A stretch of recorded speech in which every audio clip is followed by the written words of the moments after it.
Hello, my name is Ren Alexandre. And I am happy to be. We are from XC.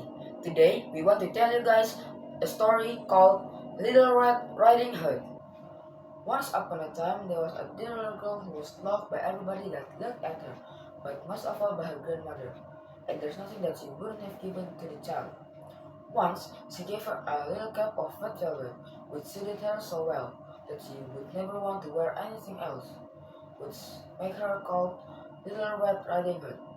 One day, her mother said to her, Come to the Riding Hood, here is a piece of cake and a bottle of wine. Let them do her grandmother she's ill anyway, and they will do her good. Set out before you get hot, and when you are going, walk nicely and quietly, do not run off the path.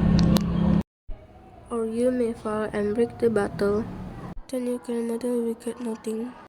Go into her room, don't forget to say thank you, and don't peek into every corner before you do it. I will that red cat said the red hood take her money.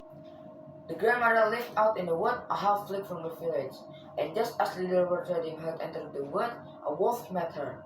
She didn't know what weak creature he was, and didn't scare at all of him. Good day, Little Red Riding Hood. Thank you, Candido. Where was our Little Red Riding Hood? To my grandmother's. Oh, what have you got in your apron? Cake and wine is Mother's baking day. So proceed, grandmother's is to have something good to make her strong. The wolf thought to himself, what a tender creature she was, with a nice plum mouthful. She will be better to eat than the old women. I must act craftily so as to catch both. And he walked for a short time by the side of Little Red Riding Hood.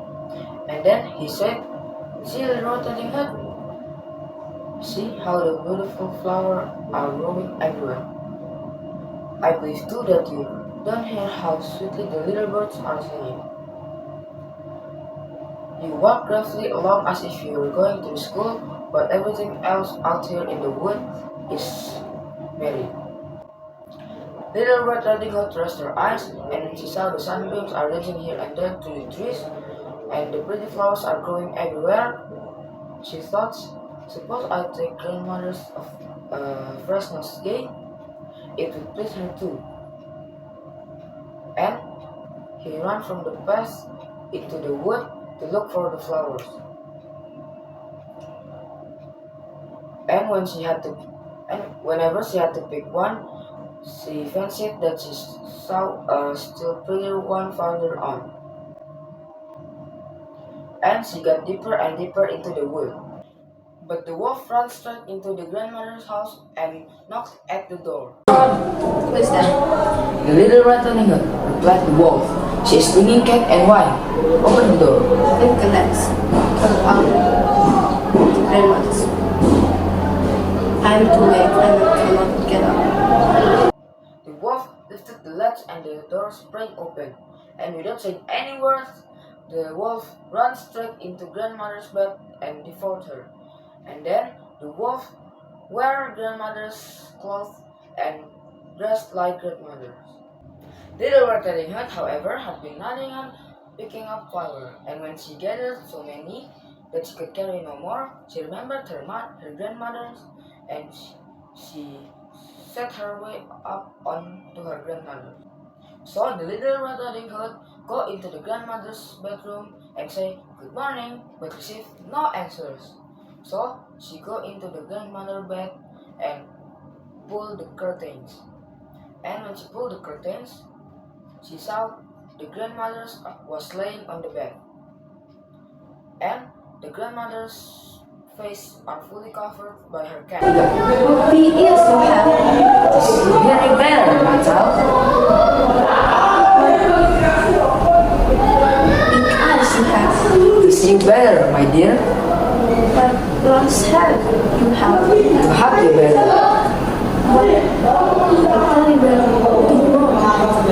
To eat you. Scarcely after the wolf said that, he jumped off the bed and swallowed Little Red Riding Hood. And then, after the wolf swallowed Little Red Riding Hood, he began to fall asleep and began to snore very, very loud. And then the huntsman was just passing by the house and started to thought to himself, how does the old woman snore very loud? I must check if he wants anything. So he came into the room, and when he came into the bed, he saw that the wolf was lying on it. And then he said, finally, I found you now. And then, just as he wanted to fire at him, he started to think that the wolf might devour the grandmothers and that she might still be safe.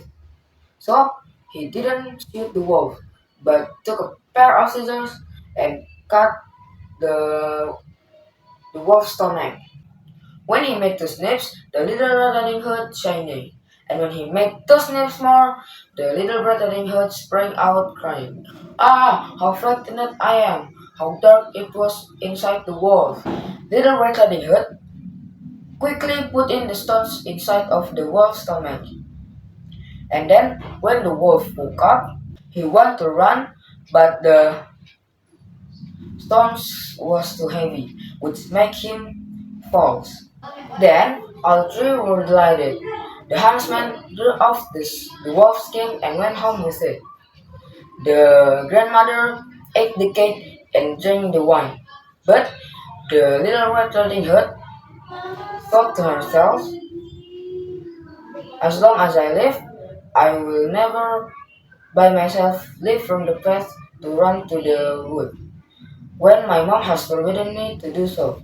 It is also related that once when she taking cakes to her grandmother's house, and then she met a wolf that want to entice her from the path. But little Red Riding Hood was on her guard, and then he went straight to the grandmother's house, and then told the grandmother what just happened. Well, said the grandmother,